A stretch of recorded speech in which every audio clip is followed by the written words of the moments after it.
I think sometimes one of the best tools for history is when we have an opportunity to know that we're not the first people who have been frustrated about the prevalence of gender inequality or sexism, and that we can take strength and guidance from what people have done in the past. So yes, my part in American history was directly related to both gender and race, because segregation based on color is a total equity issue.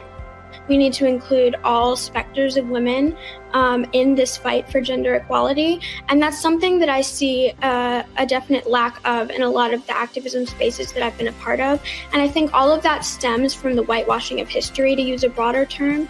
Not seeing people like you represented in the world and how we came to be can really affect how you grow up and how you see yourself in the world as you walk through it. I used to go to skate parks, and I still do, but I used to be the only woman a lot of the times, and I went to a 25-year anniversary for Winchester Skate Park, and all these guys, older, came up to me, "Oh, you used to rip."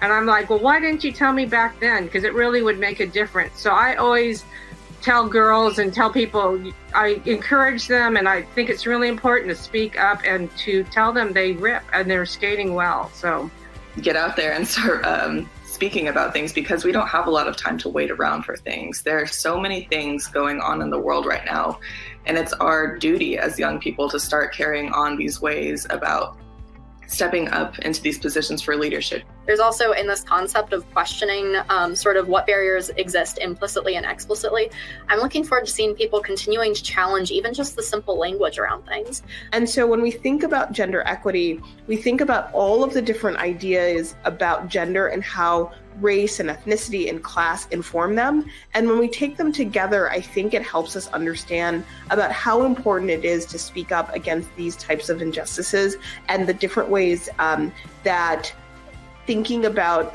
gender equality allows us to think about equality in a lot of different places. You can watch the full conversations by visiting americanhistory.si.edu/NYS. Check it out right here. Teachers, you can find resources to bring these conversations into your classroom on that link. This year, 2,500 students from across the country tuned in on September 21st, and many more have participated since then, either in the classroom or our 12 regional summits.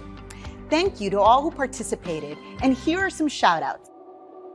Howdy, my name is Annie Franklin. I am a museum educator at the Elizabeth Ney Museum. Hi, good morning. My name is Michael Solido. I'm a social studies teacher in Warwick, Rhode Island. Hey there. I'm Cindy Gerhart, and I'm a mom, and I'm a grandmother, and I'm a very proud National PTA volunteer.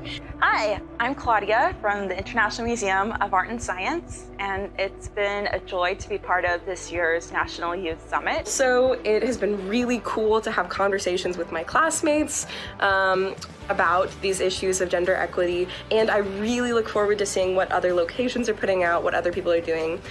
So it's been really cool in that way as well. I just want to take an opportunity to say thank you for the Smithsonian and the Rhode Island Historical Society for organizing the Youth Summit on Gender Equity. It was an amazing program that both my students and myself benefited from this very important and relevant topic.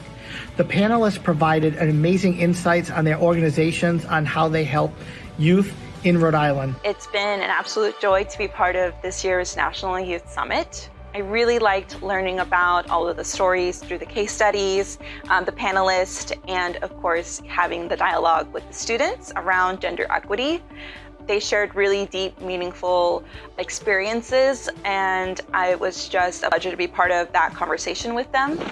They are way more self-aware as teens than I was as a teenager, and I will definitely take this entire summit away as the most memorable experience for me for this past year. I hope we continue to inspire these newer generations to become more active and to use their talents and their gifts, their artistic expressions, just to create those relationships and build coalitions that are going to take us forward and keep moving us ahead. I'm also going to advocate for a more thorough dive into the way we teach history. One quote from the panel discussion was, "No history, no self." I think that teaching accurate history is going to definitely guide us into a more equitable future.